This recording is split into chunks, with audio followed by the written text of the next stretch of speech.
ഇനി മതി എന്ന് പറയുന്ന സാഹചര്യങ്ങളുണ്ട്. ഞാൻ ഇന്നത്തെ ഈ ടോപ്പിക്ക് കോഫി വിത്ത് ലൂക്കില് ബന്ധങ്ങൾ തകർന്നു പോകുന്ന സാഹചര്യത്തെക്കുറിച്ചാണ്. ഇപ്പൊ നമുക്ക് പെട്ടെന്ന് കേൾക്കുകയാണ് ഇന്ന ആട് മകളും തമ്മിൽ ബന്ധം ഒഴിഞ്ഞു, ഡിവോഴ്സായി. അപ്പോൾ കേൾക്കുമ്പോൾ ഉടനെ നമുക്ക് സാധാരണ മനുഷ്യ മനസ്സിൽ വരുന്നത് ഇത് അവന്റെ കുറവാണ് അല്ലെങ്കിൽ അവളുടെ കുറവാണ്. പല കാരണങ്ങളൊക്കെ നമ്മൾ പറയും. പുരുഷന്റെ ഭാഗത്തുനിന്ന് അവരെപ്പോഴും അവരെ അനുകൂലിച്ച് പറയുന്നു, സ്ത്രീയുടെ ഭാഗത്തുനിന്ന് അവരെപ്പോഴും അവരുടെ ഭാഗത്ത് പറയുന്നു. പക്ഷേ അവരെല്ലാം നീതിയുള്ളവർ, ബാക്കിയുള്ള കുറ്റക്കാരാണ്.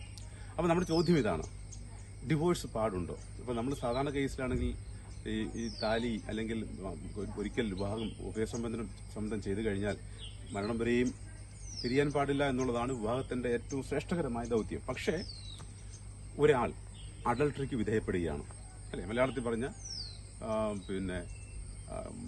തന്റെ ജീവിത പങ്കാളി ആയിട്ടല്ലാതെ മറ്റു പല ബന്ധങ്ങളും സൂക്ഷിക്കുന്ന ഒരാളാണെങ്കിൽ അബദ്ധത്തിൽ സംഭവിക്കുന്നതല്ല ഇതൊന്നും. പക്ഷെ അത് യൂസ്ഡ് ആയി കഴിഞ്ഞാൽ എങ്ങനെ ഒരു ജീവിത പങ്കാളിക്ക് സഹിക്കാൻ പറ്റും?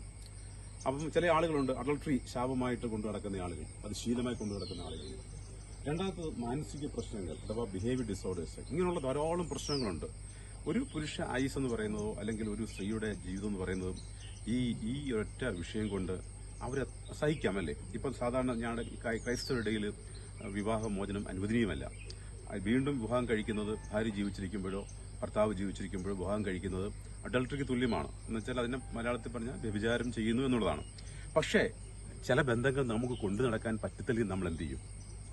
ആ ഒരു ജീവിതം നഷ്ടപ്പെടുക. മനുഷ്യജീവിതം എപ്പോഴും സന്തോഷവും വളരെ ഈ ഭൂമിയെ ദൈവം തന്നേക്കുന്ന ആയുസ് വളരെ നന്നായിട്ട് ഉപയോഗിക്കാൻ വേണ്ടിയുള്ളതാണ്. ധാരാളം ആളുകൾക്ക് പ്രേരണം ചെയ്യാൻ വേണ്ടിയാണ്. പക്ഷെ അതൊക്കെ മുളയിലെ തകർന്നു പോവുകയും ചില ആളുകൾ സമൂഹത്തെ ഭയന്ന് അല്ലെങ്കിൽ മറ്റുള്ളവരെ പേടിച്ച് മറ്റുള്ളവർ എന്ത് കരുതും, ഒറ്റപ്പെട്ടു പോകുമല്ലോ എന്നൊക്കെ ഓർത്ത് ആളുകൾ ഈ വേദന സഹിച്ചുകൊണ്ട് ജീവിതം തകർത്ത് കളയുന്നവരുണ്ട്. അത് അങ്ങനെയൊന്നുമല്ല. നിങ്ങൾ ചിന്തിക്കുക, നിങ്ങൾക്ക് നിങ്ങളുടെ ജീവിതം നിങ്ങളുടേതാണ്.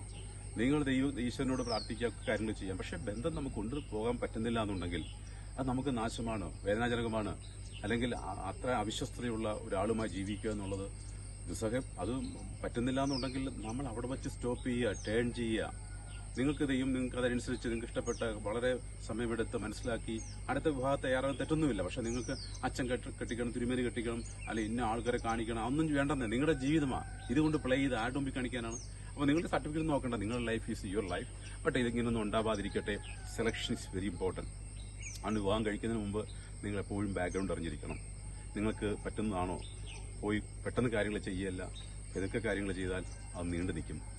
ധൃതിയായിട്ട് ചെയ്താൽ ധൃതിയോടെ പോകും. ഇന്ന് വിവാഹം കഴിച്ച് ഡിവോഴ്സ് ചെയ്യാൻ നിൽക്കുന്ന നൂറുകണക്കിന് ചെറുപ്പക്കാരെ ആണ് നാം ഇപ്പോൾ കാണുന്നത്. അതുണ്ടാവാതിരിക്കട്ടെ.